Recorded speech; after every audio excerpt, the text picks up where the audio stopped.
Good morning, everybody. Michael the Maven here. Today, we're gonna be talking about this guy, the EYELEAD Sensor Stick. A couple months ago, I did a video on how to clean your sensor using the tools that I like, at least in 2019. And I had many comments advising to use this stick, and it has some controversy to it. And I need to be very specific about this. I checked it out to make sure that this is the one from Germany. There are rumors that there is some counterfeit ones out there. This is the case it comes in. Here's the stick itself, comes with some instructions. And I want to be clear that I tested specifically the one designed for Leica and Sony cameras. There's even a label on the box. There is a blue version, apparently, that works with DSLRs with great success.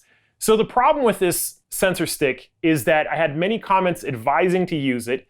And when I did some homework and some research, there were several videos on YouTube from very respected YouTubers. And furthermore, there were blog posts from respected photographers who are also advising using the stick. But when I dug a little bit deeper, there were many people who had negative experiences about it. And I didn't want to make a comment about a product I hadn't actually used. Even if it was bad, I wanted to have firsthand experience. I decided to take one for the team and try it out on my Sony a6400 because I wanted to know the truth. When you are cleaning your sensor, I cannot state how important it is to be able to visualize what you are cleaning.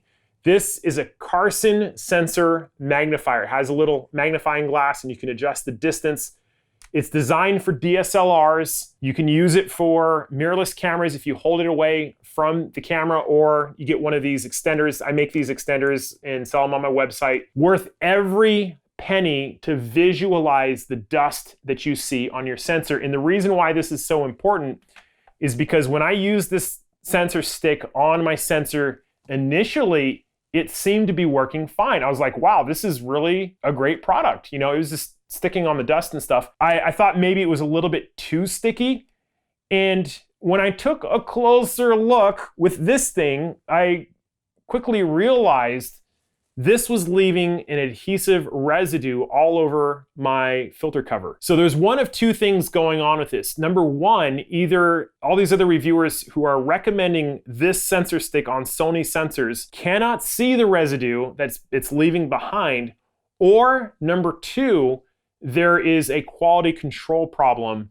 And I am absolutely giving a product advisory. Do not use this on your Sony cameras. It's like putting a thin layer of glue right on top of your sensor, at least the one that I tried. It felt way too strong. If you unfortunately use this, I was like, oh, it's ruined. It's totally ruined now. And I thought I would have to replace the cover, and I did some research, $200 to $250. But I also found that some people were able to successfully remove this adhesive type of material. The kit that I used is the one that I regularly use, the Dust Wand kit. It's the wet kit that I recommended in my other video.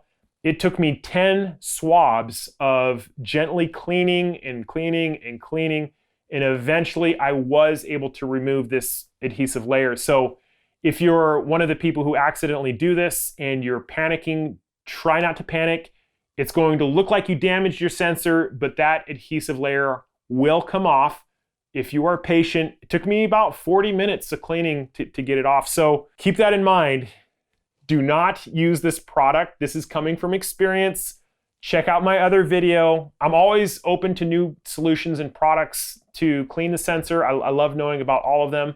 This is not one that I would recommend. So I hope that answers your question about the EYELEAD Sensor Stick. I would be thrilled if they come out with a statement and they kind of explain what's going on, because I don't believe any company should put a product out there that does this. If they fix the problem, EYELEAD, I am more than happy to retest it and give a revised opinion, but I really believe there's a quality control issue here in that the other testers, they had a good version of it, but this was purchased right off Amazon. Don't do it. In any event, if you have a great photography question, let me know in the comments below. Thank you guys for watching, and I will see you next time.